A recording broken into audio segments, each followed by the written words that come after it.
अब अगर हम बात करें अल्टरनेटिंग करंट की, तो अल्टरनेटिंग करंट तो रेगुलर इंटरवल ऑफ टाइम पे अपनी डायरेक्शन को चेंज करती रहती है। और रेगुलर इंटरवल ऑफ टाइम पे जब अपनी डायरेक्शन को चेंज करेगी तो कभी करंट बढ़ के मैक्सिमम होगी, कभी कम होकर जीरो, फिर अपोजिट डायरेक्शन में बढ़ के मैक्सिमम, कम होकर जीरो। यानी करंट की वैल्यू तो हर टाइम पे चेंज हो रही है। तो अगर हम एमीटर से मेजर करना चाहें तो एमीटर की सुई बार बार ऐसे ऐसे घूमनी चाहिए कि कभी करंट बढ़ के मैक्सिमम हो गई और कभी घट के जीरो हो गई, फिर बीच में बार बार कहीं बढ़ के मैक्सिमम हो रही, कहीं घट के जीरो हो रही। लेकिन जब आप एक्चुअली नापते हैं करंट की वैल्यू तो फिक्स वैल्यू आती है। जैसे सपोज करिए कि 5.5 एम्पियर आ रही, जब आप वोल्टमीटर से वोल्टेज नाप रहे हैं तो वो भी फिक्स आ रहा है। आपके घर में मान लीजिए 220 से 240 वोल्ट आ रहा है, तो फिक्स वोल्टेज तो आ रहा है। तो ये एमीटर और वोल्टमीटर कौन से वोल्टेज को या करंट को मेजर कर रहा है?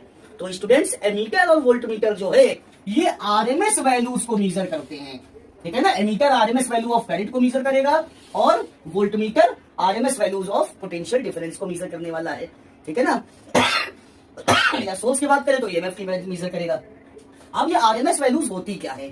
तो देखिए स्टूडेंट्स, चाहे एमीटर हो चाहे करंट हो, चाहे एमीटर हो चाहे वोल्टमीटर हो। अब एक एग्जांपल लेके बता रहे हैं कि मान लीजिए एमीटर कोई 5 वैल्यू को मेजर कर रहा है। अब 5 वैल्यू मान लीजिए I1 हो गया, I2 हो गया, I3 हो गया, या मान लीजिए n वैल्यू को मेजर किया जा रहा है। और जब n वैल्यू को मेजर किया जा रहा है तो एमीटर जो करंट मेजर करेगा उसको हमने कह दिया I। अब कौन सी करंट मेजर कर रहा है जरा ध्यान से देखिएगा। मान लीजिए कि n करंट को इसने मेजर किया। अब n करंट को जब मेजर किया तो I1, I2, I3 ये सब डैश डैश करते हुए IN आ गया, ठीक है ना। ये ऐसे करंट को मेजर कर रहा है एमीटर हमारा। अब ये क्या करेगा, जितनी भी करंट है ये सबका स्क्वायर करेगा ऐसे, फिर क्या करेगा, फिर सबका निकालेगा मीन।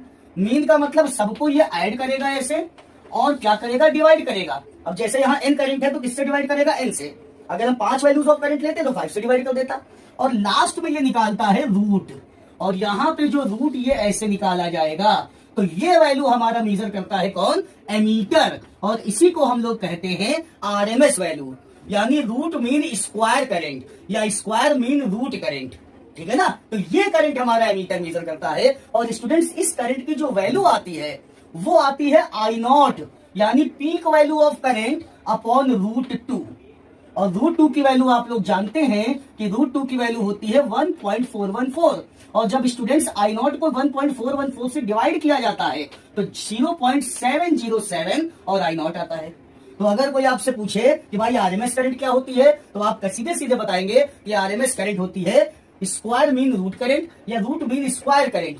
ये करंट हमारा एमीटर मेजर करता है और ये पीक करंट की 0.707 टाइम्स होती है। Thank you.